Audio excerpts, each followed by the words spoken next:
প্রত্যেকটা সাহাবীর চোখে পানি। আল্লাহ নবী কত শুকায়া গেল, নবীজি কত দুর্বল হয়ে গেল। আল্লাহ নবী মুহাম্মদ রাসূলুল্লাহ চোখের মধ্যে পানি। নবী আমার বলে, সাহাবীরা, যেই নবী প্রতিদিন 5 ওয়াক্ত নামাজ তোমাদের সামনে পড়াইতাম, 5 বেলা তোমাদের খবর নিতাম, আজকে 15 দিন পর্যন্ত আমি পয়গম্বর আসতে পারি না, তোমাদের দেখা পাই না। ও সাহাবীরা, জানি না কোন দিন জানি আল্লাহর ডাকে সাড়া দিয়ে চলে যাই। রে সাহাবীরা, আমি জানি আমিও তোমাদেরকে যেমনটি ভালোবাসি, তোমরাও আমারে অনেক ভালোবাসো। আমি তোমাদেরকে ভালোবাসি বলে জান্নাতের খাবার পর্যন্ত আমি খাই নাই। আমি 3 দিন পর্যন্ত, 1 সপ্তাহ পর্যন্ত না খাওয়া ছিলাম।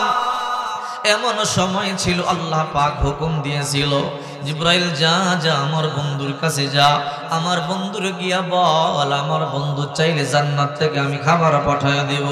জিবরাইল আইসা বলে, পয়গম্বর, আল্লাহ তাআলা জানতে চাইলো আপনি 15 দিন পর্যন্ত না খাওয়া ক্ষুধার্ত, আরশের মালিক আল্লাহ সহ্য করতে পারে না, আপনি চাইলে আল্লাহ তাআলা জান্নাত থেকে জান্নাতি খাবার পাঠাবে। আমি বলেছিলাম, রা জিবরাইল, আল্লাহ তাআলা যদি আমাকে জান্নাত থেকে জান্নাতি খাবার পাঠাইয়া দেয়, আমার উম্মতদেরকেও কি জান্নাত থেকে খাবার দিবে? আল্লাহ বললেন, না নবী, না না, আপনার উম্মতদেরকে জান্নাতি খাবার দেওয়া হবে না। আমি বলেছি, আল্লাহ না, আমার যে উম্মত দুনিয়ায় জান্নাতি খাবার খাবে না, আমি নবী হইয়া কেমনে জান্নাতি খাবার খাই? ও সাহাবীরা, তোমাদেরকে ভালোবাসি বলে আমি নবী দুনিয়ায় থেকে জান্নাতি খাবার পর্যন্ত খাই নাই। আমি তোমাদের জন্য ভালো কিছু পড়ি নাই, ভালো খাবার খাই নাই। রে সাহাবীরা, আমি তোমাদেরকে অনেক ভালোবাসি। আমি এটাও জানি তোমরা আমারে বড় ভালোবাসো। আমি জানি না কোন দিন জানি আমি মালিকের ডাকে সাড়া দিয়ে চলে যাই।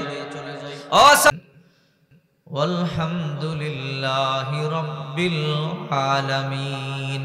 সকলেই দুরূদ শরীফ পড়ি। আল্লাহুম্মা সাল্লি আলা মুহাম্মাদিন ওয়া আলা আলি মুহাম্মাদ কামা সাল্লাইতা আলা ইব্রাহিম ওয়া আলা আলি ইব্রাহিম ইন্নাকা হামিদুম মাজিদ। আল্লাহুম্মা বারিক আলা মুহাম্মাদিন ওয়া আলা আলি মুহাম্মাদ কামা বারাকতা আলা ইব্রাহিম ওয়া আলা আলি ইব্রাহিম ইন্নাকা হামিদুম মাজিদ। লা ইলাহা ইল্লাল্লাহ, লা ইলাহা ইল্লাল্লাহ, লা ইলাহা ইল্লাল্লাহ, লা ইলাহা। বহু দূরে মদিনা, কেমনে যাহব জাহানি না। বহু সবাই, বহু দূরে মদিনা, কেমনে যাব জানি না। দয়াল আল্লাহ দয়া করো, দয়াল আল্লাহ দয়া করো, ফুরাও মনের বাসনা। লা ইলাহা ইল্লাল্লাহ, জোরে লা ইলাহা ইল্লাল্লাহ, লা ইলাহা, লা ইলাহা ইল্লাল্লাহ। এই কালেমা পড়বে যারা, কাজে লাগবে মরণ বেলা। এই কালিমা মানবে যারা, কাজে লাগবে মরণ বেলা। এই কালিমার রোশনীতে, এই কালিমার রোশনীতে কবর হবে উজালা। লা ইলাহা, জোরে লা ইলাহা ইল্লাল্লাহ, লা ইলাহা ইল্লাল্লাহ। আসিয়া বলেন কাল্লাহ, ফেরাউন দিল কত জ্বালা। আসিয়া বলেন কাল্লাহ, ফেরাউন দিল কত জ্বালা। আল্লাহ বলেন, ও ও জিবরাইল আল্লাহ বলেন ও জিবরাইল খোলো জান্নাতের তালা লা ইলাহা জোরে লা ইলাহা ইল্লাল্লাহ লা ইলাহা লা ইলাহা গাড়ি চলে না ড্রাইভার সারা বিমান চলে না পাইলট সারা নৌকা চলে না মাঝি সারা নৌকা চলে না মাঝি সারা পৃথিবী চলে না আল্লাহ সারা লা ইলাহা ইল্লাল্লাহ লা ইলাহা ইল্লাল্লাহ লা ইলাহা লা ইলাহা ইল্লাল্লাহ মুহাম্মাদুর রাসূলুল্লাহ সাল্লাল্লাহু আলাইহি ওয়াসাল্লাম। আলহামদুলিল্লাহ, মরহুম মুনতাজউদ্দিনের স্মরণে ও এলাকাবাসীর উদ্যোগে ষষ্ঠ বার্ষিক ওয়াজুদুর মাহফিলের আজকের সম্মানিত সভাপতি, প্রধান অতিথি, বিশেষ অতিথিবৃন্দ, মুআজ্জাজ মুকাররম জাতির মাথার মুকুট হযরত উলামায়ে কেরাম, বিশেষ করে আমার প্রাণপ্রিয় মুরিদ এখানে যারা আছেন এবং দূর দূরান্ত থেকে যারা এসেছেন, বিশেষ করে আমার এই এলাকার প্রথম মুরিদ ভাই মোহাম্মদ সবুজ সহ যারা আছেন, আল্লাহ সবাইকে নেক হায়াত দান করে সকলে বলি আমিন। এবং আল্লাহ পাক আপনাদেরকে আমাকে সবাইকে যেন জান্নাতের মেহমান বানাইয়া দুনিয়া থেকে মরণ দেয়, সকলে বলি আমিন। প্রিয় উপস্থিতি, রাত অনেক গভীর হয়ে গেছে, অনেক ঠান্ডায় কষ্ট হইতেছে। আপনাদের সমস্যা আছে নাকি দোয়া করে দিব? আলোচনা হবে ইনশাআল্লাহ। আল্লাহ আমাদের সবাইকে ধৈর্য সহকারে বসার তৌফিক দান করেন। আমি যে আয়াতটা আপনাদের সামনে তেলাওয়াত করেছি, এই আয়াতের মাথা হাতে একটি হাদিস আমি আপনাদের সামনে তেলাওয়াত করেছি, যার সহজ তরজমা হলো আল্লাহ পাক বলেন তোমরা তওবার মতো তওবা করো। যারা তওবার মতো তওবা করে, অর্থাৎ ক্ষমা চাওয়ার মতো ক্ষমা চায়, নবজাতক শিশু জন্ম নিলে যেমন নিষ্পাপ থাকে, ঠিক একটা মানুষ এরকম নিষ্পাপ হয়ে যায়। সুবহানাল্লাহ বলেন।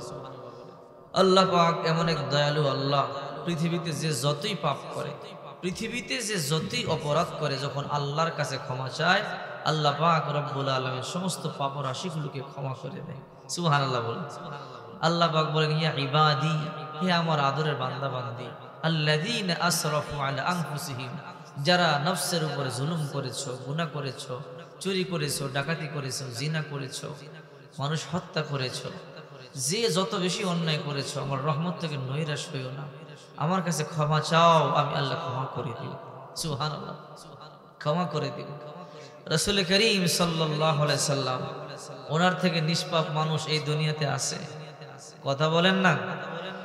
রাসূলের ব্যাপারে আল্লাহ পাক বলেন লিয়াগফিরু লাকাল্লাহু মা তাকদ্দামা মিন যামবি, নবী আপনার আগেও গুনাহ নাই, পরেও গুনাহ নাই।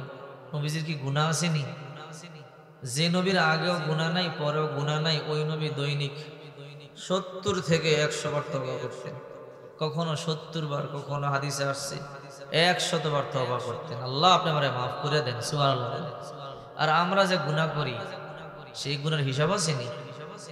আমরা যে গুনাহ করি মিনিটে মিনিটে, ঘন্টায় ঘন্টায়, কত গুনাহ করি, হিসাব নাই। আল্লাহ যদি আমাদেরকে ধরে, উপায় নাই। কথা বলেন ঠিক কি না? রাসূল পাক সাল্লাল্লাহু আলাইহি সাল্লাম সাহাবীদের কিনে হাইটা যাইতেছে, হঠাৎ করে রাসূলের কাজায়ে হাজাত, প্রস্রাব ধরছে। রাসূল ইস্তিনজা সারলেন, এরপরে সাথে সাথে মাটি দিয়ে তায়াম্মুম করলেন।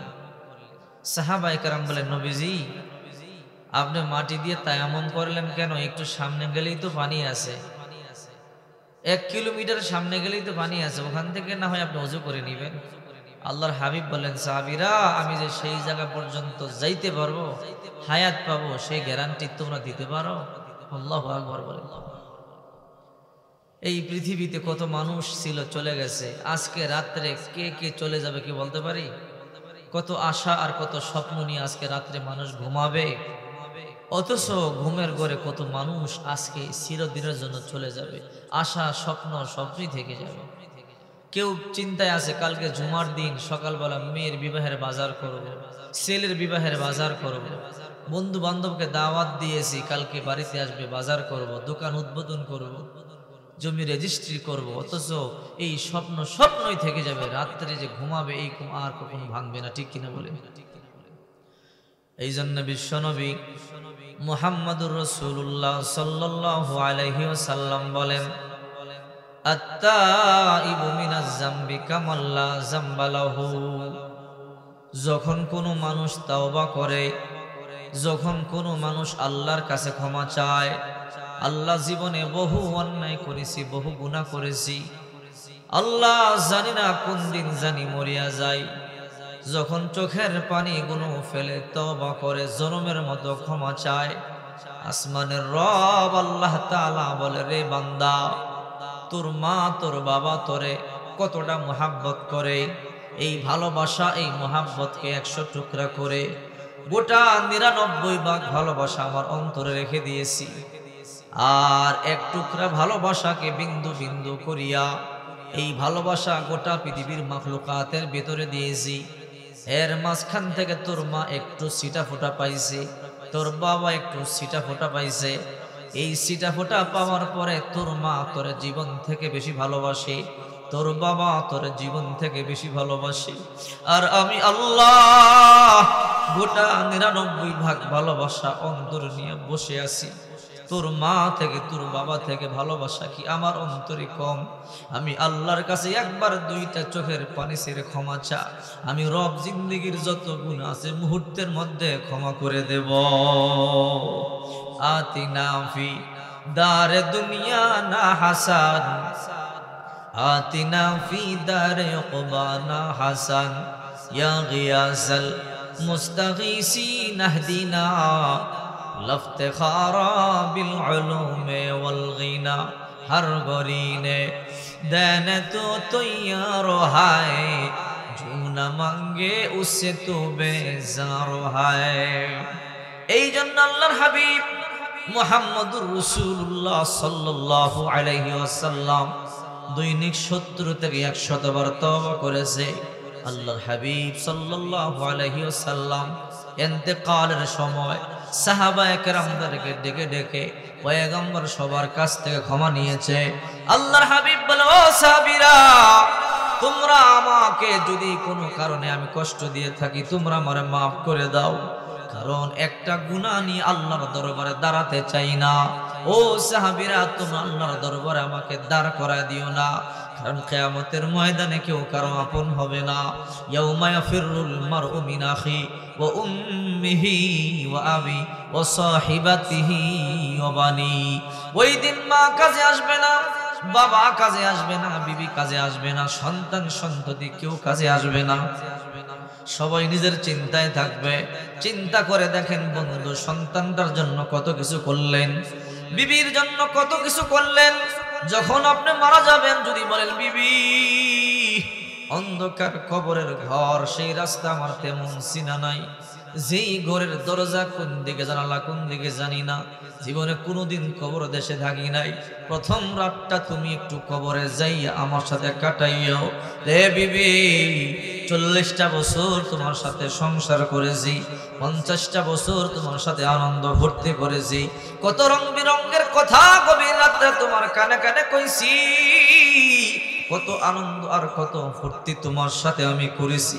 একটা রাত তুমি আমার সাথে কাটাইয়া দিও। যত প্রাণের বিবি, আদরের সন্তান, কিন্তু একটা রাত আপনার খবরে দিবে না, ঠিক কিনা জোরে বলে।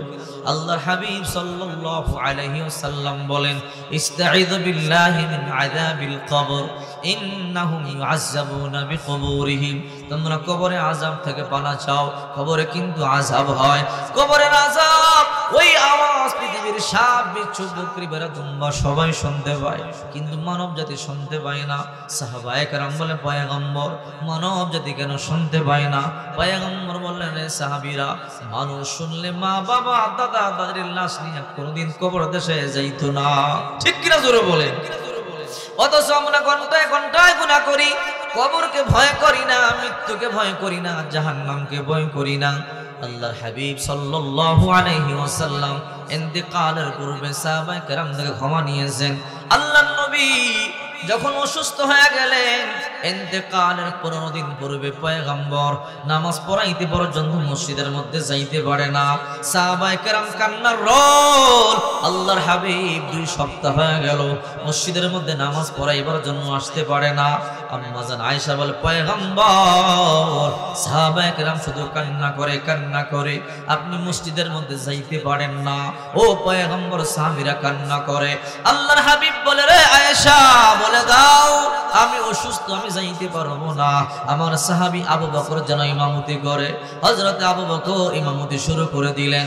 2 সপ্তাহ হয়ে গেল পয়গম্বর মসজিদের মধ্যে যাইতে পারে না। ইন্তেকালের 3 দিন আগে আল্লাহর নবী হযরত আলীকে ডেকে বলে, আলী ও আব্বাস আয়, কোন দিন আমি আল্লাহর ডাকে সাড়া দিয়ে বলতে পারি না। আমার মন বলতেছে আমি আল্লাহর ডাকে সাড়া দিয়ে চলে যাব, এই দুনিয়ার মায়া ছাড়িয়ে চলে যাইতে হবে। আল্লাহর নবী বললেন, রে আব্দুল্লাহ ইবনে আব্বাস যাও, মদিনার প্রত্যেকটা ঘরে ঘরে মানুষদেরকে দাওয়াত দিয়ে দাও। আমি আল্লাহর নবী সবার সাথে জনমের শেষ কথা বলবো। আব্দুল্লাহ ইবনে আব্বাস রাদিয়াল্লাহু তাআলা আনহু প্রতিটা ঘরে ঘরে গিয়ে দৌড়াইয়া বলল, তোমরা কারা গো, তাড়াতাড়ি মসজিদের মধ্যে চলে যাও। আল্লাহর হাবিব জিন্দেগীর শেষ ভাষণ দিয়ে, জানি না আল্লাহর হাবিব কি বলে, সাহাবায়ে কেরাম পাগল হয়ে গেল। পয়গম্বর 15 দিন পর্যন্ত দেখা নাই, কথাবার্তা পর্যন্ত নয়। আল্লাহর নবী 2 সপ্তাহ পর্যন্ত মসজিদের মধ্যে আসে না। এই সংবাদটা যখন মদিনার মধ্যে ছড়ায়া গেল, আল্লাহর নবী আজকে সাহাবায়ে কেরামদেরকে ডাকতেছেন। আল্লাহর পয়গম্বর শেষ ভাষণ দিবে, আল্লাহর পয়গম্বর শেষ খুতবা দিবে। এই সংবাদ শুনবার পরে গোটা মদিনার মধ্যে কান্নার রোল পড়ে গেল। সবাই মসজিদের মধ্যে চলে এলো। হাজার হাজার সাহাবী, লক্ষাধিক সাহাবী মসজিদে নববীর মধ্যে চলে এলো। জায়গা হয় না। আল্লাহর পয়গম্বর হযরত আলী রাদিয়াল্লাহু তাআলা কাদের মধ্যে একটা হাত দিলেন। হযরত আব্দুল্লাহ ইবনে আব্বাস রাদিয়াল্লাহু তাআলা কাদের মধ্যে একটা হাত দিলেন। আল্লাহর নবী 2 জনের কাদের মধ্যে বড় দিয়া হাঁটি হাঁটি পা পা করে বড় কষ্ট করে মসজিদে নববীর মধ্যে পয়গম্বর চলে আসলেন। আসার পরে আল্লাহর পয়গম্বর তাকায়া দেখে এমন একটা সাহাবী নাই যার চোখের মধ্যে পানি নাই। প্রত্যেকটা সাহাবীর চোখে পানি। আল্লাহর নবী কত শুকায়া গেল, নবীজি কত দুর্বল হয়ে গেল। আল্লাহর নবী মুহাম্মদ রাসূলুল্লাহ চোখের মধ্যে পানি। নবী আমার বলে, সাহাবীরা, যেই নবী প্রতিদিন 5 ওয়াক্ত নামাজ তোমাদের সামনে পড়াইতাম, 5 বেলা তোমাদের খবর নিতাম, আজকে 15 দিন পর্যন্ত আমি পয়গম্বর আসতে পারি না, তোমাদের দেখা পাই না। ও সাহাবীরা, জানি না কোন দিন জানি আল্লাহর ডাকে সাড়া দিয়ে চলে যাই। রে সাহাবীরা, আমি জানি আমিও তোমাদেরকে যেমনটি ভালোবাসি, তোমরাও আমারে অনেক ভালোবাসো। আমি তোমাদেরকে ভালোবাসি বলে জান্নাতের খাবার পর্যন্ত আমি খাই নাই। আমি 3 দিন পর্যন্ত, 1 সপ্তাহ পর্যন্ত না খাওয়া ছিলাম। এমন সময় ছিল আল্লাহ পাক হুকুম দিয়েছিল, জিবরাইল যা যা আমার বন্ধুর কাছে যা, আমার বন্ধুর গিয়া বল আমার বন্ধু চাইলে জান্নাত থেকে আমি খাবার পাঠায়া দেব। জিবরাইল আইসা বলে, পয়গম্বর আল্লাহ তাআলা জানতে চাইলো আপনি 15 দিন পর্যন্ত না খাওয়া ক্ষুধার্ত, আরশের মালিক আল্লাহ সহ্য করতে পারে না, আপনি চাইলে আল্লাহ তাআলা জান্নাত থেকে জান্নাতি খাবার পাঠাবে। আমি বলেছিলাম, রা জিবরাইল, আল্লাহ তাআলা যদি আমাকে জান্নাত থেকে জান্নাতি খাবার পাঠাইয়া দেয়, আমার উম্মতদেরকেও কি জান্নাত থেকে খাবার দিবে? আল্লাহ বললেন, না নবী, না না, আপনার উম্মতদেরকে জান্নাতি খাবার দেওয়া হবে না। আমি বলেছি, আল্লাহ না, আমার যে উম্মত দুনিয়ায় জান্নাতি খাবার খাবে না, আমি নবী হইয়া কেমনে জান্নাতি খাবার খাই? ও সাহাবীরা, তোমাদেরকে ভালোবাসি বলে আমি নবী দুনিয়ায় থেকে জান্নাতি খাবার পর্যন্ত খাই নাই। আমি তোমাদের জন্য ভালো কিছু পড়ি নাই, ভালো খাবার খাই নাই। রে সাহাবীরা, আমি তোমাদেরকে অনেক ভালোবাসি। আমি এটাও জানি তোমরা আমারও বড় ভালোবাসো। আমি জানি না কোন দিন জানি আমি মালিকের ডাকে সাড়া দিয়ে চলে যাই। ও সাহাবীরা, আমি আমার জীবনের শেষ প্রান্তে চলে এসেছি। কোন দিন জানি আমি মরিয়া যাই বলতে পারি না। ও সাহাবীরা শোনো, আমার জীবনে যদি তোমাদেরকে কষ্ট দিয়ে থাকি তাহলে তোমরা আমাকে মাফ করিয়া দাও। আর কেহ যদি আমার কাছ থেকে কোনো পাওনা থাকো তাহলে বলো, আমি মরবার আগেই তোমাদেরকে পরিশোধ করে দিতে চাই। আমি ইন্তেকালের পূর্বেই লেনাদেনা পরিশোধ করে দিতে চাই। সাহাবায়ে কেরাম কোনো কথা বলে না। আল্লাহর নবী দ্বিতীয়বার বললেন, সাহাবীরা বলো, যদি তোমরা আমার কাছ থেকে কোনো কিছু পাও তাড়াতাড়ি বলো। কিয়ামতের ময়দানে আল্লাহর সামনে আমাকে বেয়াজ্জতি করবা না, আল্লাহর কাঠগড়ার মধ্যে আমাকে দাঁড় করাইবা না। কোন সাহাবী কোনো কথা বলে না। তৃতীয়বার বলল, রে সাহাবীরা, যদি আমার কাছ থেকে কেউ কোনো কিছু পাও বলো, আমি নবী এখনই আদায় করে দিব, কিন্তু আল্লাহর দরবারে কিয়ামতের ময়দানে দাঁড় করাই দিও না। নবীজি চোখের পানিগুলো সারিয়ে কান্না শুরু করে দিল। আল্লাহ নবী জনমের মতো শেষ বিদায় দিতেছে। হঠাৎ করে একজন সাহাবী ওই কর্নারে দাঁড়াইয়া বলে, পয়গম্বর, আমি আপনার কাছ থেকে কোনো কিছু পাই। আল্লাহ নবী বললেন, তুমি কি পাও বলো। ও পয়গম্বর, 2টা টাকা আমি আপনার কাছে পাই।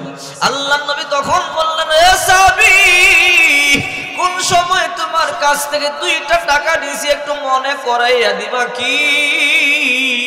ও পয়গম্বর, আপনি বাইতুল্লাহর সামনে ছিলেন, একটা ভিক্ষুক এসে আপনার কাছ থেকে কিছু টাকা চাইছিল, আপনার পকেটের মধ্যে কোনো টাকা ছিল না।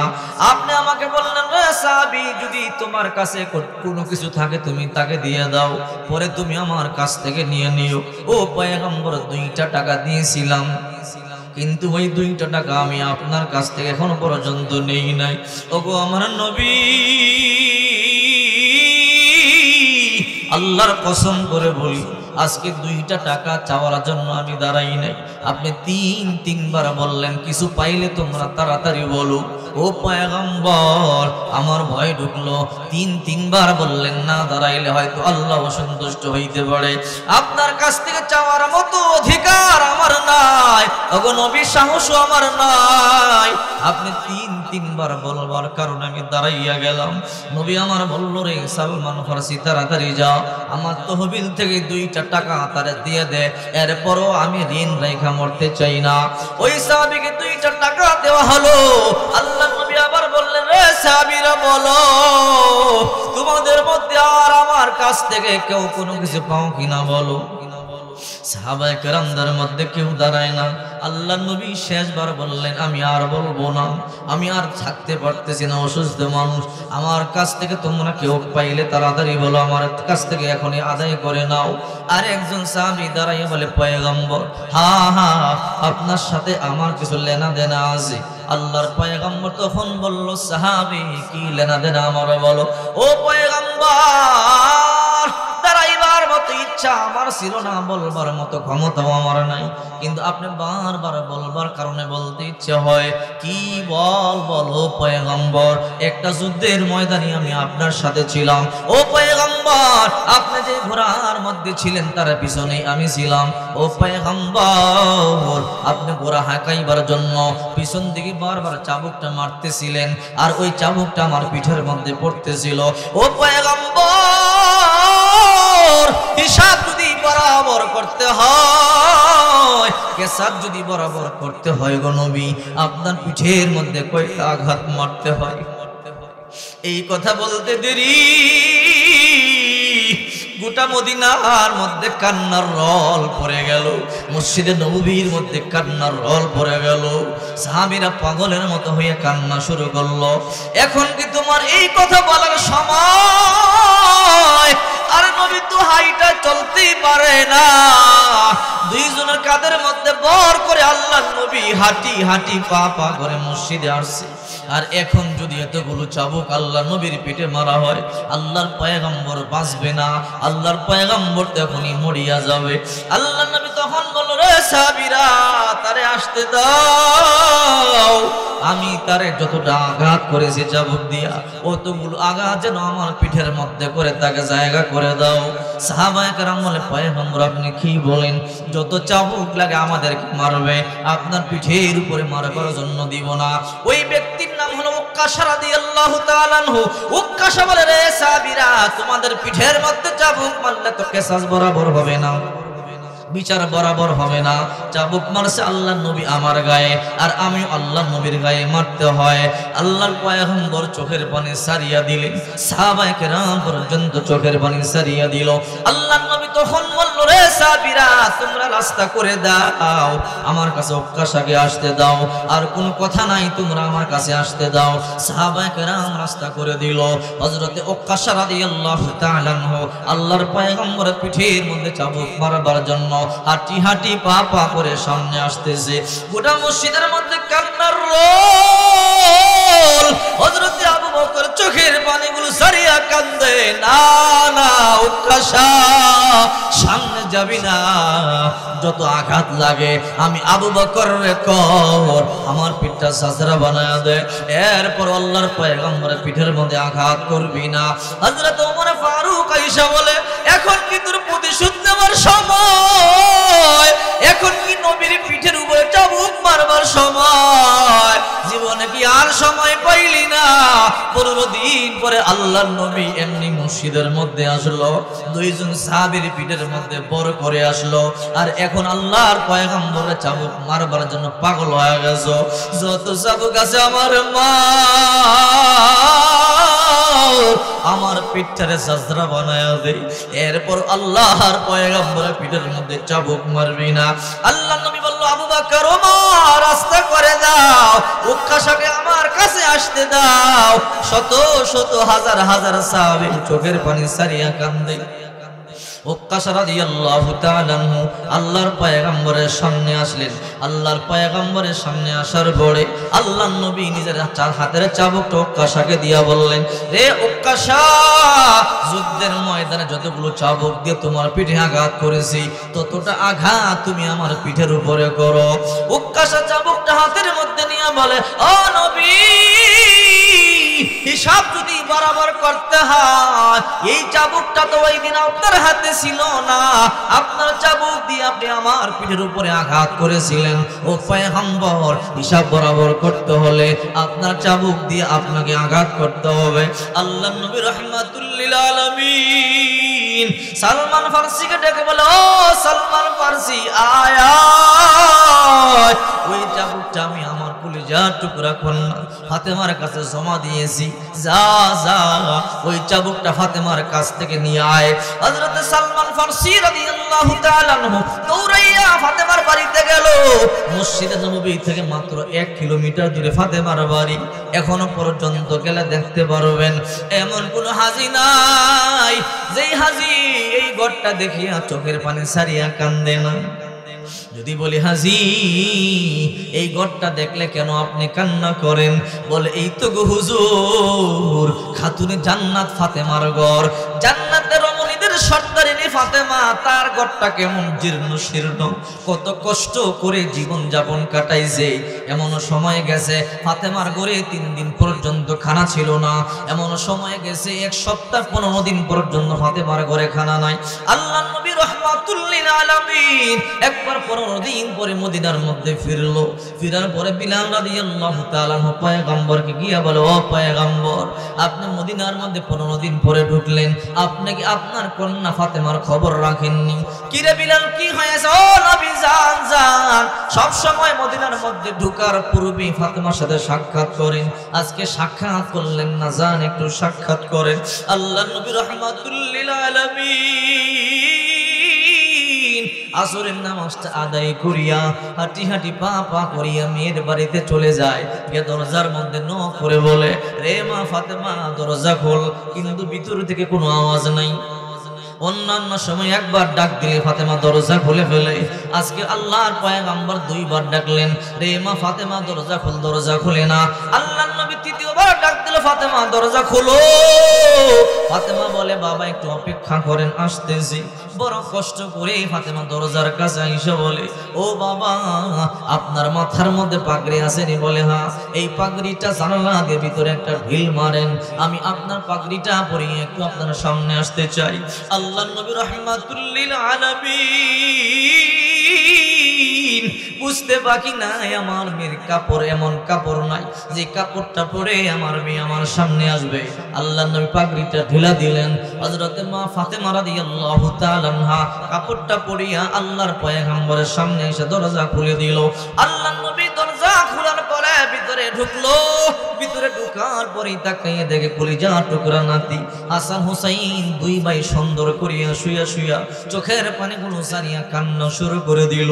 অন্যান্য সময় আল্লাহর পয়গম্বর ঘরে ঢুকতেই হাসান আর হুসাইন দৌড়াইয়া গিয়ে নানার কোলে উঠে দৌড়াইয়া নানার কোলে উঠে চুমা দেয়। কিন্তু আজকে আল্লাহর নবী যতই ডাকায় আয় হুসাইন আয়, কিন্তু নাতি দুইজন উঠে না, হাসেও না, শুধু চোখের পানিগুলো সারিয়া সারিয়া কান্না করে।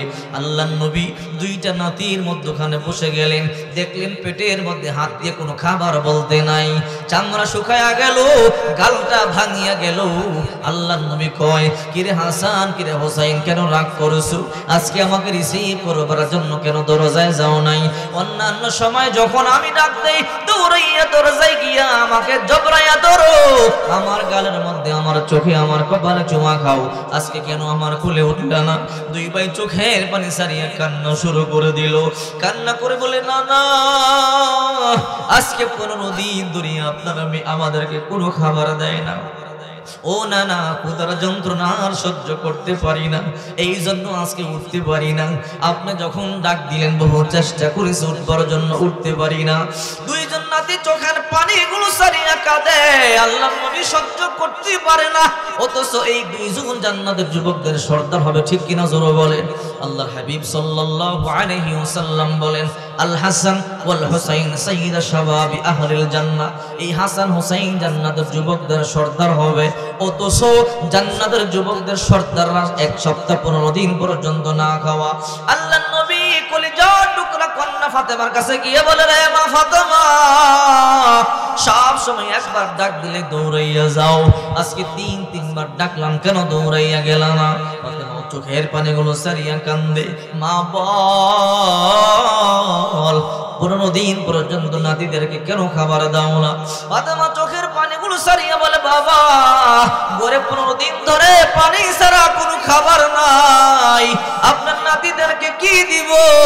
আমি নিজেই তো খাইতে পাই না, এই জন্য বাবা নামাজের মুসল্লার মধ্যে বসেছিলাম, আপনি যখন প্রথম ডাক দিয়েছেন ডাকটা শুনেছি, কিন্তু চেষ্টা করেছি উঠবার জন্য, উঠতে পারি না। ও বাবা, দ্বিতীয়বার ডাক দিলাম, চেষ্টা করেছি, দ্বিতীয়বার ডাক দিলেন, বড় চেষ্টা করে ক্ষুধার যন্ত্রণায় উঠতে পারি না, বড় কষ্ট করিয়া কাপড় পর্যন্ত নেই আপনার কাপড় পরে আসলাম। ও বাবা, আমরা এত গরিব, আমাদের কাপড় পর্যন্ত নাই, আমাদের খাবার পর্যন্ত নাই। আল্লাহর নবী চোখের পানিগুলো সারিয়া কান্না শুরু করে দিল। নাতি দুইটা আর মেয়েকে কোলের মধ্যে নিয়ে আল্লাহর নবী হাত তুলে দোয়া শুরু করে দিল, আল্লাহ, জি আমার কন্যা জান্নাতের মুনিদের সর্দারিনী হবে, আমার যেই নাতি দুইটা জান্নাতের যুবকদের সর্দার হবে। আজকে তাদের পরনে পর্যন্ত ভালো কাপড় নাই, ঘরের মধ্যে তেমন খাবার নাই, তাদের কষ্ট দেখলে আমি নবী সইতে পারি না। আল্লাহ তাআলা বলে, হ নবী, আপনার কন্যা ফাতেমারে বলেন। আল্লাহ তাআলা নবী ওহী নাজিল করলেন। নবী বলে, ফাতেমা, কোন মুসল্লার মধ্যে নামাজ পড়তেছিলা?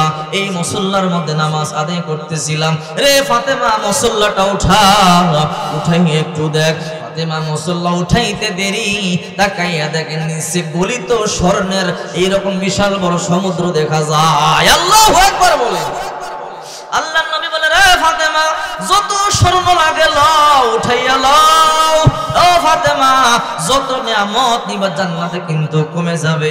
ফাতেমা বলে, বাবা, কষ্ট করি দুনিয়াতে, কষ্ট করি, না খায়া থাকে দুনিয়াতে রাজি আছি, জান্নাতের নিয়ামত কমাইতে যাই না।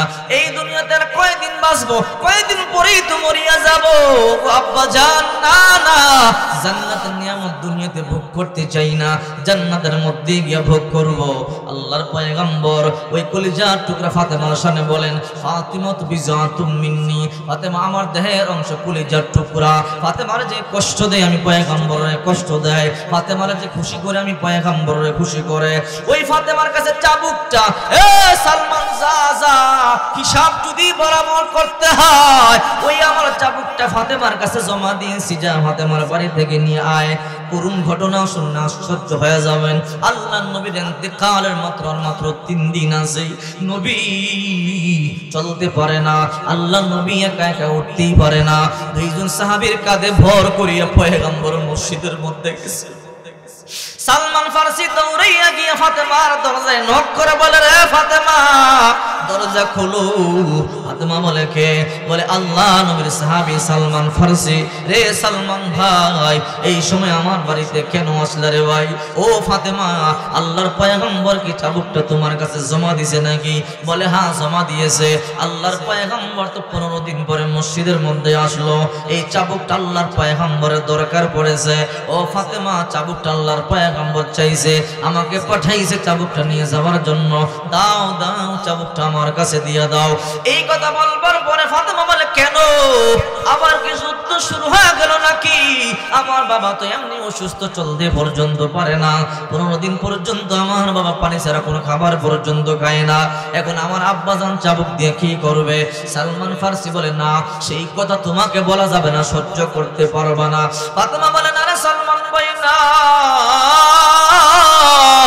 যতক্ষণ পর্যন্ত না বলবো চাবুক দেওয়া হবে না। সালমান ফারসি বলে, না না তোমাকে বলা যাবে না, সহ্য করতে পারবো না। ফাতেমা বলে, না বললে আমি তোমাকে চাবুকটাও দিব না। সালমান ফারসি বলে, তাহলে শোনো, এ ফাতেমা, আল্লাহর পয়গম্বর জীবনের শেষ প্রান্তে চলে এসেছে। আল্লাহর নবী সাহাবীদের সাথে জনমের মতো বিদায় নিতেছে। আল্লাহর পয়গম্বর সাহাবায়ে কেরামদেরকে বললেন, ও সাহাবীরা, তোমরা কেউ কোনো কিছু পাইলে এখানেই আমার কাছ থেকে আদায় করে নাও। কিয়ামতের ময়দানে আল্লাহর কাঠগড় আমাকে দাঁড় করাইও না। আল্লাহর নবী রাহমাতুল লিল আলামিন এই কথা বলবার পরে একজন সাহাবী দাঁড়ায়া গেল। ওই সাহাবীকে নাকি আল্লাহর পয়গম্বর যুদ্ধের ময়দানে চাবুক মারছে। এই জন্য ওই সাহাবী সবার সামনে বলে, নবীকেও চাবুক মারবে। অন্য চাবুক দিয়েছিল পয়গম্বর, সেই চাবুক দিয়ে আল্লাহর নবীর চাবুক মারে না, হিসাব বরাবর করতে হবে। এই জন্য নতুন চাবুক নিবে না, ওই চাবুকটাই নেবে যেই চাবুকটা যুদ্ধের ময়দানে নবীর হাতে ছিল। নবী আমারে বলল, সালমান, ওই চাবুকটা আমার কন্যা ফাতেমার কাছে জমা রাখছিলাম, যা রে যা, ফাতেমার কাছ থেকে সেই চাবুকটা নিয়ে আয়। ফাতেমা দাও, চাবুক দাও, আর দেরি করবা না। হাজার হাজার সাহাবীরা অপেক্ষায় আছে। গোটা মসজিদের মধ্যে কান্নার রোল পড়ে গেছে। নবীও কান্দে, সাহাবীরাও কান্দে, আল্লাহর নবীও কান্দেছে। তাড়াতাড়ি চাবুক দাও, দেরি করবা না। ফাতেমা বলে, কি বলো তাই নাকি? বলে, হ্যাঁ। ফাতেমা বলে, রে হাসান, রে হোসাইন, তোরা মসজিদের মধ্যে কে যেন তোদের নানার পিঠের মধ্যে চাবুকের আঘাত করবে, তাড়াতাড়ি যা, তোরা 2টা ভাই তোদের পিঠটা ফাইটা দে।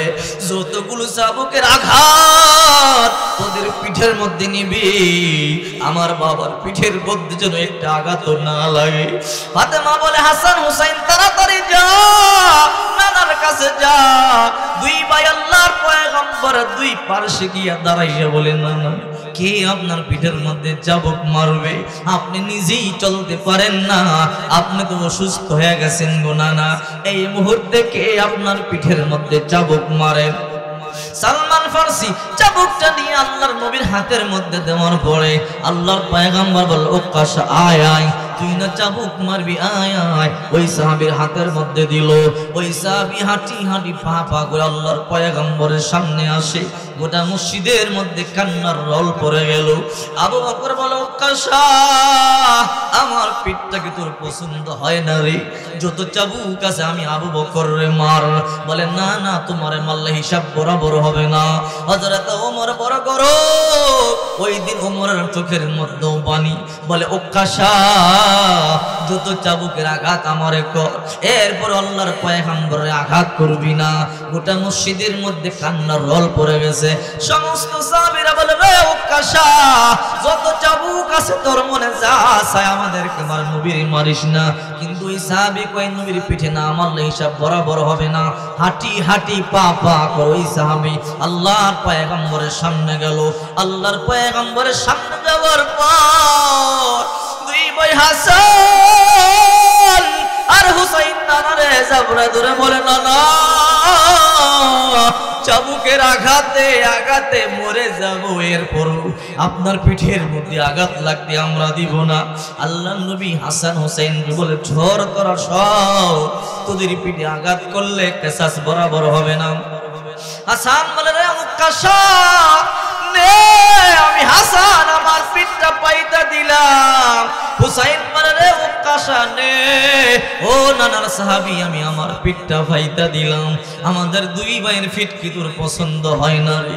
যত চাবুকের আঘাত লাগে তোরা আমাদেরকে কর, এরপরও আমার নানার গায়ে একটা চাবুকের আঘাত করবি না। আমার নানা নরম আর দুর্বল হয়ে গেছে, সহ্য করতে পারবে না। আল্লাহ নবী তখন বলে, রে হাসান হুসাইন সর, সময় বাকি নেই, উক্কাশা আয় আমার পিঠের মধ্যে আঘাত কর। উক্কাশা রাদিয়াল্লাহু তাআলা আনহু হাতের মধ্যে চাবুক নিয়ে আল্লাহর পয়গম্বরের কাছে যায় চাবুকের আঘাত করবার জন্য। গোটা মসজিদের মধ্যে কান্নার রোল, যতই আঘাত যতই সামনে যায় সাহাবীরা আরো বেশি বেশি কান্না করে। উক্কাশা রাদিয়াল্লাহু তাআলা আনহু পয়গম্বরের সামনে গিয়ে কয়, ওগো নবী, আঘাতগুলো পিঠের মধ্যে আপনি করেছিলেন। আল্লাহর পয়গম্বর চাদরটা খুইলা দিয়া বলে, নেই যত আঘাত আছে আমার পিঠের মধ্যে কর, হিসাব বরাবর কর, আল্লাহর দরবারে আমার দাঁড় করাবি না। সামনে গিয়ে বলে, শুধু চাদর খুললে হবে না। নবী বলে, তাহলে কি করতে হবে বল? ও পয়গম্বর, ওই দিন আমি আপনার পিছনে ছিলাম, আমার দেহের মধ্যে কোনো কাপড় ছিল না, আমার পিঠের মধ্যে কোনো কাপড় ছিল না, শুধু আমার পরনের লুঙ্গিটা ছিল, আমার পিঠের মধ্যে কোনো গেঞ্জিটাও ছিল না, একেবারে খালি চামড়ার মধ্যে আপনি আঘাত করেছিলেন। আর নবী, হিসাব বরাবর করতে হলে তো আপনার গেঞ্জিটা পর্যন্ত খুলতে হয়। সাহাবায়ে কেরাম বলে, উক্কাশা, পাষাণ দেখেছি রে, তোর মতো পাষাণ দেখি নাই। নবীর গা কোনদিন তো কেউ খালি করে না, আজকে তুই নবীর পিঠ পর্যন্ত উদাম করতে বলো? তুমি কেমন নবীর সাহাবী, আমরা নবীর জন্য জীবন পর্যন্ত দিতে পারি, আর সেই জায়গায় তুমি নবীর পিঠের উপরে আঘাত করবা? জালেম দেখেছি, তোমার মতো জালেম দেখি নাই। এমন সাহাবী নাই রে যার চোখের মধ্যে পানি নাই, প্রত্যেকের চোখের মধ্যে কান্নার পানি, মায়া মায়া পানিগুলো পড়ে। আল্লাহ নবী যখন পিঠের কাপড়টা উধাম করে খালি করে দিল, নেরে উক্কাশা নে, আমার পিঠের মধ্যে চাবুকের আঘাত কর। সাহাবায়ে কেরাম কান্দে, গোটা মদিনার মধ্যে কান্নার রোল পড়ে গেল। উক্কাশা রাদিয়াল্লাহু তাআলা আনহু পিছন দিকে চাবুকটা নিয়ে পয়গম্বরের চাবুকটা মারবার জন্য চাবুকটা উপর করে, এমনি উপর করে পিছন দিকে ফালায়া দেয়। পয়গম্বরকে চাপ দিয়ে দুইরা পিঠে মোহরে নবুয়তের মধ্যে একটা চুমা লাগায়া দেয়। আল্লাহু আকবার বলে, আল্লাহ নবীর মোহরে নবুয়তের মধ্যে একটা চুমা লাগায়া দেয়, আর আল্লাহর পয়গম্বরের চাপ দিয়া ধরে। ওগো নবী, আপনি কি মনে করছেন আমি কি পারি আপনার চাবুক দিয়ে আঘাত করতে? না না। নবী কয়, তাহলে নাটকটা কেন করেছে? ওগো নবী, আমি শুনেছি বহরের নবুয়তে চুমা দিলে জিন্দেগির গুনাহ মাফ হয়ে যায়, আল্লাহর জান্নাত ওয়াজিব হয়ে যায়। নবী আমার, আজকে একটা সুযোগ পাইলাম, আমি জানি এই সুযোগটা আজকে আমি কাজে লাগাইতে পারবো। আপনি বারবার বললেন তোমাদের মধ্যে কে আসো, আমার থেকে কোনো কিছু পাও। ও পয়গম্বর, এই জন্য আমি আজকে সুযোগটা কাজে লাগাইলাম। আপনার সামনে দাঁড়াইয়া কোনো কিছু পাওনা আদায় করবার ক্ষমতা নাই, সাহস পর্যন্ত নাই ও পয়গম্বর। এই জন্য আজকে আপনার সামনে আইসা এই সুযোগটা আমি কাজে লাগাইলাম। নবী আমার উকাশাকে চাপ দিয়ে ধরিয়া বলে, সাহাবীর শুনো, এই উকাশার জন্য আল্লাহ তাআলা জাহান্নামের আগুনটা চিরদিনের জন্য হারাম করে দিয়েছে। আল্লাহু আকবার বলেন। ইমামুল আউয়ালিন ওয়াল আখিরিন বহর সদক রহমাতাল লিল আলামিন, শুধু জুদাশে রহমাতাল লিল আলামিন, সিজদা ও শুদহা মারু ইয়া জমিন।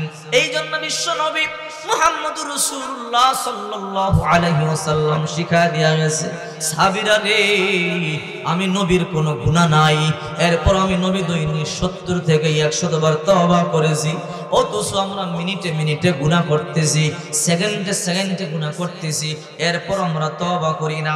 আল্লাহ তাআলা এমন দয়ালু, আল্লাহ তাআলা এমন দয়ালু, এমন গফুর, জীবনে যত গুনাহ করেছেন, যত অন্যায় করেছেন, তওবার মতো তওবা যদি একবার করতে পারেন, আল্লাহর কাছে যদি ক্ষমার মতো একবার ক্ষমা চাইতে পারেন, আল্লাহ তাআলা মুহূর্তের মধ্যে জিন্দেগীর যত গুনাহ আছে সমস্ত গুনাহগুলো মুহূর্তের মধ্যে ক্ষমা করে দিবে। ঠিক না? জোরে বলে। নবীর একজন সাহাবীর নাম দাহিয়াতুল কলবি, নাম শুনছেন আপনারা? শুনছেন তো নাম নাকি? যার ব্যাপারে আল্লাহ পাক রব্বুল আলামিন রাসূল করিম সাল্লাল্লাহু আলাইহি সাল্লাম বিভিন্ন হাদিসের জায়গার মধ্যে উল্লেখ করেছেন। সুবহানাল্লাহ। যিনি নিজের হাতে 70 জন কন্যা সন্তানকে জীবন্ত মাটিতে দাফন করেছেন, সেই কবরস্থানটা এখনো মক্কার দক্ষিণ পার্শ্বে আছে সংরক্ষিত। সৌদি সরকার এটাকে সুন্দর করে, এটাকে এরকম ভাবে বেড়া দিয়ে এটাকে সুন্দর করে রেখে দিয়েছে কাটা তার দিয়ে, মানুষকে দেখার জন্য যে দেখো এই জায়গার মধ্যে জীবন্ত 70 জন কন্যা সন্তানকে জীবন্ত এখানে কবর।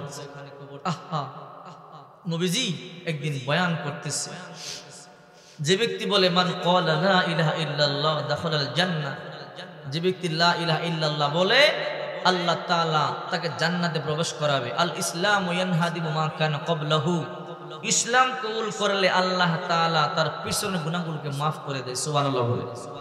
তো ওই সাহাবী নবীজির সামনে এসে চোখের পানিগুলো ছেড়ে কাঁদতেছে। সাহাবায়ে কেরাম দেখতেছে ওই সাহাবীটা গুনগুন গুনগুন করে কাঁদে। তো রাসূল করিম সাল্লাল্লাহু আলাইহি সাল্লাম বললেন, কি দাহিয়াতুল কলবি, তুমি গুনগুন করে চোখের পানি ছেড়ে কেন কান্না করো? বলে, নবীজি আপনি যে বললেন ইসলাম কবুল করলে আল্লাহ সব গুনাহ maaf করে, তওবা করলে আল্লাহ সব গুনাহ maaf করে, যে ব্যক্তি কালিমা পড়ে এর উপরে আমল করে আল্লাহ তাকে জান্নাত দিবে, আমার মতো পাপী কেউ কি আল্লাহ জান্নাত দিবে? আমি যে পাপ করেছি আমার মনে হয় না আমার আল্লাহ আমারে maaf করবে। চিন্তা করেন। রাসূল করিম সাল্লাল্লাহু আলাইহি ওয়াসাল্লাম বললেন, রে দাহিয়াতুল কলবি, মান ক্বালা লা ইলাহা ইল্লাল্লাহ দাখালাল জান্নাহ, যে ব্যক্তি লা ইলাহা ইল্লাল্লাহ বলবে সে জান্নাতে যাবে। দাহিয়াতুল কলবি বলে, পয়গম্বর আমার মতো গুনাহগার ব্যক্তি কি কোনোদিন জান্নাতে যাইতে পারে নাকি? আল্লাহর হাবিব বললেন, তুমি এমন কি গুনাহ করেছো যার জন্য এত কান্না করতেছো? ও পয়গম্বর, আপনি বলেছেন মান ক্বালা লা ইলাহা ইল্লাল্লাহ দাখালাল জান্নাহ, যে ব্যক্তি লা ইলাহা ইল্লাল্লাহ পড়বে জান্নাতে যাবে। ও পয়গম্বর, আমার মনে হয় আমার মতো পাপী জান্নাতে যাইতে পারবো না, আমার মনে হয় আমার মতো পাপীর আল্লাহর দরবারে কোনো ক্ষমা নাই। আল্লাহর হাবিব বললেন, এমন কি পাপ করেছো আমারে বলো। ও পয়গম্বর, জাহেলি যুগে বুঝতে পারি নাই, না জানিয়া নিজের হাতে 70 জন কন্যা সন্তানকে জীবন্ত দাফন করেছি, 70 জন কন্যা সন্তানকে নিজের হাতে জীবন্ত মাটির মধ্যে গেড়েছি। পয়গম্বর, আমি যখন শেষ কন্যা সন্তানটা জামিলাকে যখন আমি মাটির মধ্যে জীবন্ত দাফন করি গো নবী, ওই যে দৃশ্যটা এখনো আমার চোখের মধ্যে বসে। ও পয়গম্বর, আমি এখন খেতে গেলেও শান্তি পাই না, ঘুমাইতে গেলেও আমি শান্তি পাই না। আমার ওই কন্যার ছবিটা আমার চোখের মধ্যে বসে। পয়গম্বর, আমি পিতা হইয়া কিভাবে আমার কলিজা টুকরা কন্যারে দাফন করলাম রে নবী। ও নবী, এই নিষ্পাপ কন্যা সন্তানটারে দাফন করেছি। আমার বিশ্বাস আল্লাহ সবাইরে মাফ করলো, আমারে মাফ করবে না, কারণ আমার মতো পাপী এই দুনিয়ার মধ্যে আর কেউ নাই। আল্লাহর পয়গম্বর বলেন, আত্তাইবু মিনাজ যামবি কামান লা যামবা লাহ, যে ব্যক্তি তওবা করে আল্লাহ তাআলা তার গুনাহগুলো মাফ করে দেয়। কেমন করে মাফ করে? একটা নবজাতক সন্তান ভূমিষ্ঠ হইলে যেমন নিষ্পাপ থাকে আল্লাহ তাআলা তেমন নিষ্পাপ করে দেয়। ওই সাহাবী বলে, পয়গম্বর না, আমার মতো পাপীকে হয়তো আল্লাহ তাআলা মাফ করবে না। আল্লাহর পয়গম্বর বলে, বলো ও পয়গম্বর, আমার শেষ কন্যার স্মৃতিটা আমাকে বারবার পীড়া দেয়, কষ্ট দেয়, আপনি শুনলেও নিজে সহ্য করতে পারবেন না। আল্লাহর পয়গম্বর তখন বলল, রে দাহিয়াতুল কলবি, আমারে বলো কি ঘটনা ঘটেছিল। ও পয়গম্বর, আমাদের আরবের একটা নিয়ম ছিল, কন্যা সন্তান হইলে লজ্জিত হইতো, মানুষে ভৎসনা দিত, মানুষে আমাদেরকে বিভিন্ন রকমের গালমন্দ করত। কন্যা সন্তান হইছে, কিছুদিন পরেই বিবাহ দিতে হবে, অন্যের ঘরে গিয়ে থালা বাসন মাজতে হবে, জিয়ের কাজ করতে হবে। ও পয়গম্বর, কন্যা সন্তান অভিশাপ মনে করতাম, আমাদের জন্য বোঝা মনে করতাম। আল্লাহ পাক রব্বুল আলামিন বলেন, ইযা বুশিরা আহাদুহুম বিল উনসা দাল্লা ওয়াজহুহু মুসওয়াদ্দাও ওয়া হুয়া কাযীম। যখন কন্যা সন্তানের সুসংবাদ দেওয়া হতো তখন তাদের মুখ কালো হয়ে যেত। তারা চিন্তা করতে, এটাকে কি করব, মেরেই ফেলবো নাকি মাটির নিচে পুঁতে ফেলবো। পয়গম্বর এমনি করে আমার নিজের হাতে 70টা কন্যা সন্তানকে দাফন করেছি। ও পয়গম্বর, আমি একজন ব্যবসায়ী ছিলাম, আমি যখন ব্যবসায় যাব, আমার শেষ কন্যার কাহিনীটা শোনেন। আমি যখন ব্যবসায় যাব তখন আমার স্ত্রী গর্ভবতী। আমি আমার স্ত্রীকে বললাম, রে বিবি, ব্যবসার কাজে যায় কয়েক বছর সময় লাগবে, যদি পুত্র সন্তান হয় আদর করবা, যত্ন করবা, ভালো ভালো খাবার দিবা, ভালো ভালো পোশাক দিবা, আর যদি কন্যা সন্তান হয় অপেক্ষা করবা না, এই কন্যা সন্তানটার গলার মধ্যে টিপ অথবা লবণ খাওয়াইয়া মারিয়া ফেলবা। এই কথা বলবার পরে আমি ব্যবসার জন্য সিরিয়া চলে গেলাম। পয়গম্বর 6 মাস পরে আমার বিবি আমার কাছে পত্র লেখলো, স্বামী আপনার পুত্র সন্তান হয়েছে। আমি বললাম, খুশি, আমার পুত্র সন্তানকে আদর করো, যত্ন করো, যত আমার সম্পদ লাগে ব্যয় করে তার পিছে খরচ করো, কোনো সমস্যা নাই।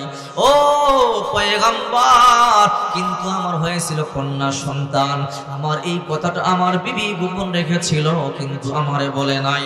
ও পয়গম্বর, আমি এমনি করে কয়েক বছর চলে গেল, বড় খুশি। বিবিকে পত্র লিখি, আমার ছেলে কেমন হয়েছে? বিবি বলে, তোমার সন্তান বড় হয়েছে। বাবা বাবা বলে, আমার মনে বড় আশা, আমি বাড়িতে যাব, আমার পুত্র সন্তান ধরে দেখব, আদর করব, যত্ন করব, সন্তান ধরে বড় মহাব্বত করব। ও পয়গম্বর, কিন্তু আমি জানতাম না আমার কন্যা সন্তান হয়েছে। আমার কন্যা সন্তানটা মাঝে মাঝে বলতো, মা গো, আরবের সন্তানেরা বাবার কোলে যে আমার বাবা কই। আমার মা বলতো, এই রাস্তা দিয়ে তোমার বাবা সেই সিরিয়া ব্যবসার জন্য গেল। আমার কন্যাটা রাস্তার মধ্যে দাঁড়ায়া দাঁড়ায়া সন্ধ্যা পর্যন্ত অপেক্ষা করত, এই রাস্তা দিয়ে আমার বাবা আসবে, আমার কোলে নেবে, আমার জন্য মজা নিয়ে আসবে। ও পয়গম্বর, আমার কন্যাটা আমার বড় মহব্বত করতো, বড় ভালোবাসতো। হাঁটি হাঁটি পা পা করে যখন 6-7 বছর বয়স হয়ে গেল, ও নবী, আমার বাড়িতে আসার সময় হয়ে গেল। আমার বিবি আমার কন্যা সন্তানটারে আদর করেছে, যত্ন করেছে, কারণ মা যেই মা সন্তানকে 10 মাস 10 দিন গর্ভে ধারণ করেছে, যেই মা 2 বছর দুধ পান করাইছে, যেই মা কষ্ট করে প্রসব করেছে, ওই মা কখনো তার সন্তানকে মারতে পারে না, ঠিক কিনা জোরে বলেন। এই জন্য মা সন্তানকে আদর করে আর যত্ন করে, আর বলে মা তোমার বাবা যখন সিরিয়া থেকে ব্যবসা করে আসবে, বাবা আসলে বাবার কাছে দৌড়াইয়া যাইবা, বাবারে গিয়া কোলে উইঠা কপালে ঠোঁটের মধ্যে গালে চুমা দিবা, দেখবা তোমার বাবা তোমারে আদর করবে, ভালোবাসবে। মায়ের চিন্তা হইল যখন মেয়েটা আদর করবে বাবারে, বাবা মারবার কথা ভুলিয়া যাবে। ও পয়গম্বর, এইরকম 5-6-7 বছর পরে যখন আমি সিরিয়া থেকে বাড়িতে আসলাম, আসার পরে আমি আমার বিবিরে বললাম, বিবি কোথায় আমার আদরের সন্তানটা, কোথায় আমার সন্তানটা, কই আমার ছেলেটা কই? বিবিকে অপেক্ষা করো, ফ্রেশ হয়ে খাবার দাবার খাও, তোমার সন্তানটারে আমি দূরে পাঠাইছি, তোর বাবা বহুদিন পরে ব্যবসা করিয়ে আসছে, ডিস্টার্ব করবি না, তুমি গোসল করো, খাবার খাও, তারপরে সন্তানটারে সামনে আসবো। আমি খাবার দাবার খাইলাম। ও পয়গম্বর, আমার বিবিরে বললাম, বিবি এইবার আমার কন্যা সন্তানটারে আমার কাছে আনো, আমার ছেলে সন্তানটারে আমার কাছে আনো। কিছুক্ষণ পর আমার বিবি আমার কন্যা সন্তানটারে সাজাইয়া গুজাইয়া আমার সামনে আনলো। আসার পরে বললাম, বিবি তুমি না বলেছো আমার ছেলে সন্তান হয়েছে, কন্যা সন্তান দেখি। এইবার বলে, আসলে স্বামী আপনার কন্যা সন্তানই হয়েছে, আপনার ছেলে সন্তান হয় না, আমি আপনার মিথ্যা কথা বলেছি, আমি মা সন্তান জন্ম দিয়েছি, আমি মা হইয়া সন্তানকে কেমনে মারি রে স্বামী? মেয়েরে বললো, যা যা বাবারে গিয়ে চুমা দে, আদর করে বাবারে গিয়ে ভালোবাসা দে। মেয়েটা দৌড়াইয়া গিয়ে বলে, ও বাবা, আরো আমার ছেলেরা খেলাধুলা করে, বাবার কোলে উঠে বাবা চুমু খায়, সন্তান চুমু খায়, কত বছর দূরিয়া তোমারে দেখি না রে বাবা। বাবার কপালে চুমা দেয়, বাবার গালে চুমা দেয়, ঠোঁটে চুমা দেয়। বাবা কিন্তু মনে মনে লাগিয়ে ফুলতেছে, আমার কন্যা সন্তান হয়েছে, আমার কেন বলো নাই? মেয়েটা বলে, বাবা কতদিন ধরে তোমারে দেখি না, এই রাস্তার মধ্যে তোমার জন্য কত অপেক্ষা করেছি রে বাবা, আজকে দেখেছি পান ভরে একটু আদর করো বাবা। কিন্তু বাবা আদর করে না, বাবা মনে মনে রাগ, মনে মনে চিন্তা করে কেমনে মেয়েটারে মারা যায়। একদিন, 2 দিন, 3 দিন চলে যায়, হঠাৎ শয়তান তারে বুদ্ধি দিয়ে দিল, রে দাহিয়া তোর মেয়েটারে তাড়াতাড়ি মার, নয়তো কয়েকদিন পরে বিবাহ দেওয়া লাগবে, অন্যের বাড়িতে যাবে, থালা বাসন মাজবে, কাজ করবে, জিয়ের কাজ করবে, এই জন্য তাড়াতাড়ি মেয়েটারে মারিয়া ফেল। কেমনে মারবো আমি চিন্তায় পড়ে গেলাম। এই জন্য আমার বিবির কানে কানে গিয়ে বললাম, রে বিবি বহুদিন হয় বেড়াতে যাই না, আজকে তোমার সন্তানটারে সাজাইয়া দাও, আমি আমার সন্তানটারে নিয়ে বন্ধুর বাড়িতে যাব বেড়াইবার জন্য। এবার বিবি বলল, তাই নাকি? বলে হ্যাঁ। বিবি মনে মনে চিন্তা করে, হয়তো স্বামী আর মেয়ের প্রেমে পড়ে গেল, আর মনে হয় নিজের কন্যা সন্তানটারে মনে হয় মারবে না, কারণ মেয়েটা এখন বাবা ডাকতে পারে, দৌড়াইয়া বাবার কোলে ওইটা বাবারে চুমা খাইতে পারে, মনে হয় এখন আর কন্যা সন্তানরে মারবে না। বিবিও সুন্দর করিয়া সাজাইয়া দিল। এইবার দাহিয়াতুল কলবি বলে, ও পয়গম্বর, আমি আমার কলিজার টুকরা কন্যা সন্তানটারে নিয়ে চললাম। যখন আমি মরুপ্রান্তর দিয়া চলি, প্রচন্ড রোদের তাপে আমার দেহ থেকে ঘামগুলো জড়িয়া জড়িয়া পড়ে। আমার মেয়ে বলে, বাবা একটু বসো, আমি তোমার ঘামগুলো মুছিয়া দেই।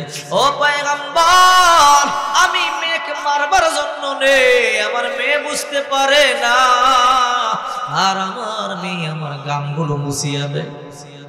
অনেক দূরে যাওয়ার পর আমার মেয়ে বলে, বাবা এটা আবার কোন রাস্তা? এই রাস্তা তো চিনি না, তুমি না আমারে তোমার বন্ধুর বাড়িতে বেড়াতে নিয়ে যাইবা।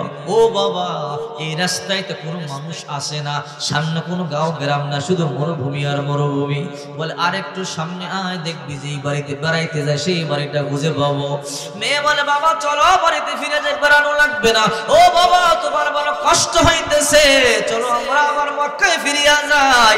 দাহিয়াতুল কলবি বলে, পয়গম্বর না না, আমার অন্তরে মায়া হইল না, আমি আমার মেয়েটাকে নিয়ে হাঁটি হাঁটি পা পা করে মরুপ্রান্তের মধ্যখানে চলে গেলাম, যেখানে কোনো মানুষ নাই, যেখানে কোনো বসতি নাই। আমি সেখানে আগে কোদাল আর রশি রেখে আসছি। হঠাৎ করে সেখানে দেখা যায় কোদাল রশি দেখা যায়। মেয়েটা বলে, ও বাবা এখানে কোদাল আর রশি কেন?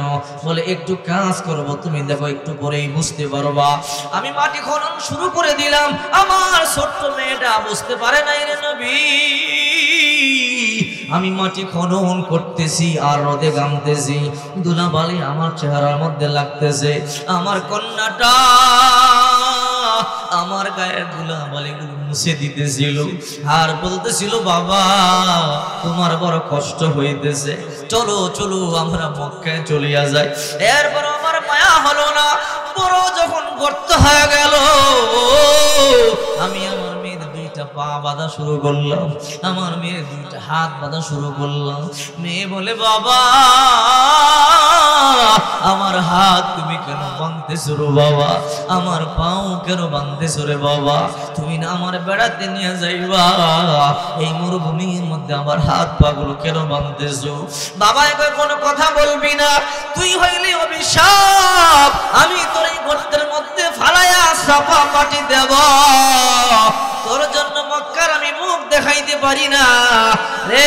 তোর মা বলেছে পুত্র সন্তান হয়েছে, বড় খুশি হয়েছিলাম, আইসা দেখি তুই কন্যা সন্তান, এই জন্য অন্তরের মধ্যে বড় জ্বলন শুরু হয়ে গেল, কতক্ষণ পর্যন্ত তোরে আমি মারব। এই যে গর্ত দেখতেছো, এই গর্তের মধ্যে তোরে আমি ফালাইয়া সাফা মাটা দিব। এ বলে, বাবা তুমি তো জানো না তোমার জন্য খেদে খেদে কত রাত আমি ঘুমাই নাই, বাবা তুমি কবে আসবা এই জন্য কত রাত আমি ঘুমাই নাই। মাকে বারবার বলছি, মা কবে আমার বাবা আসবে? মা বলতো, অপেক্ষা কর, কিছুদিন পর তোর বাবা আসবে, এই জন্য আমি তোমার জন্য রাস্তার মধ্যে গিয়ে গিয়ে অপেক্ষা করেছি। মায়ে বলেছে, এই রাস্তা দিয়া তোর বাবা শিখে গেছে, এই রাস্তার মধ্যে গিয়ে দাঁড়াইয়া থাকতাম তুমি আসবে বলে বাবা, আর আজকে তুমি আমার হাত পা বাঁধতেছো আমারে মারিয়া ফেলবার জন্যে। না রে বাবা না, তুমি আমারে মারবা না, তুমি আমারে সারিয়া দাও, আমি তোমার বাবা পরিচয় দিব না। এই দুইটা চোখ দিয়ে যেদিকে দেখি সেই দিকে আমি চলে যাব। ছোট্ট মেয়েটা আমার বারবার বলতেছিল, বাবা গো তুমি আমারে সারিয়া দাও। ও নবী, আমার দুইটা পা জড়াইয়া ধরছিল, এরপর আমার মায়া হয় না, আমি সারি নাই, হাত পা বাঁধিয়া লাথি দিয়ে আমি এই গর্তের মধ্যে ফেলাই, গর্তের মধ্যে পড়িয়া মেয়েটা আমার দিকে মায়াবী দৃষ্টি দিয়ে তাকাইয়া বলতেছিল, বাবা আগে জানতাম বাবারা সন্তানদের জন্য জীবন দেয়, আগে শুনছি বাবারা সন্তানদেরকে না খাইয়া খাওয়ায়, আগে শুনছি বাবা মা সন্তানকে না পইরা পড়ায়, আর আজকে তুমি নিজের হাতে আমার দাফন করতেছো।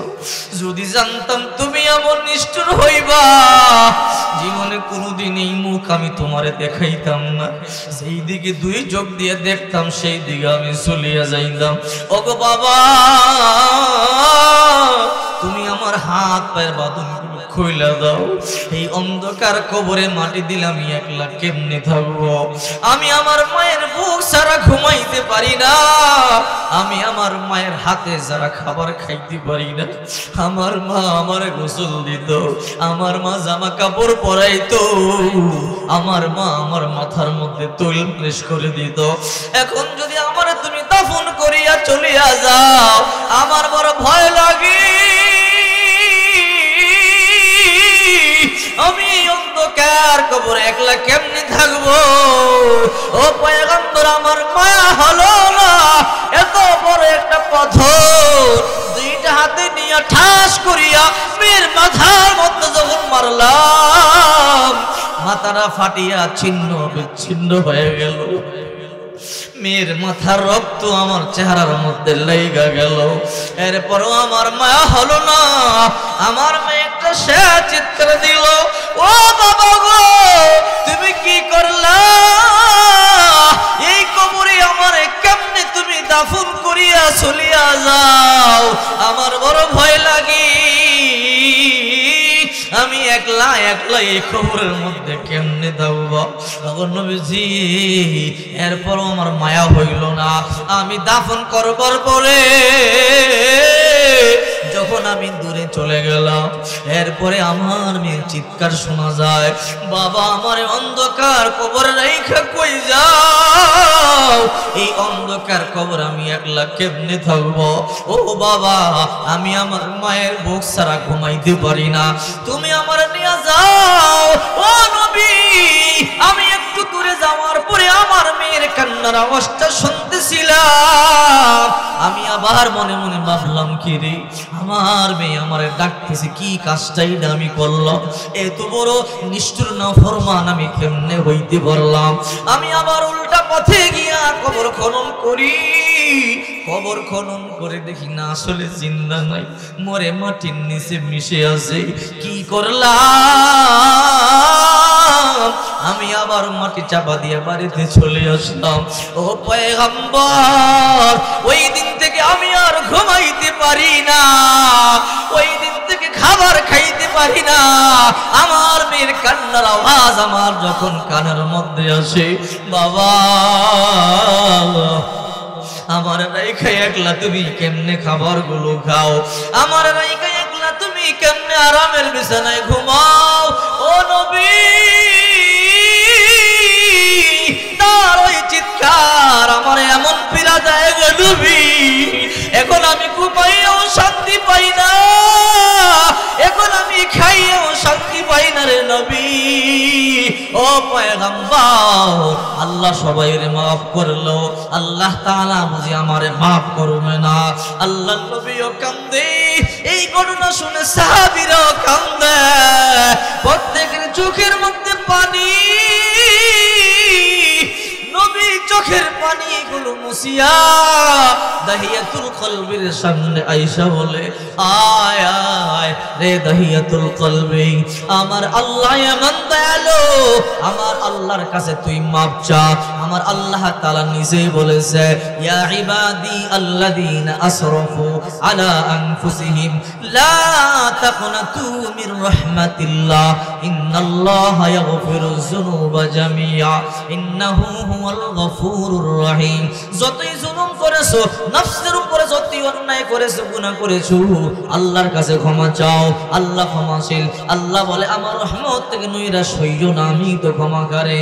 রে দাহিয়া, আল্লাহর কাছে ক্ষমা চাও, আল্লাহ তাআলা তোর জিন্দেগীর গুনাহগুলোকে মাফ করিয়া তোকে জান্নাতের মেহমান বানায়া দিবে। আল্লাহু আকবার বলেন। এই জন্যই আল্লাহ পাক রব্বুল আলামিন বলেন, ইয়া আইয়ুহাল্লাযীনা আমানু তুবু ইলাল্লাহি তাওবাতান নাসুহা, হে ঈমানদারেরা তোমরা তওবার মতো তওবা করো, ক্ষমা চাওয়ার মতো ক্ষমা চাও। রাসূল বলেন, আত্তাইবু মিনাজ যামবি কামাল লা যামবালা, এই তোমরা যদি তওবার মতো তওবা করো, মাপ চাওয়ার মতো মাপ চাইতে পারো, তাহলে আল্লাহ পাক রব্বুল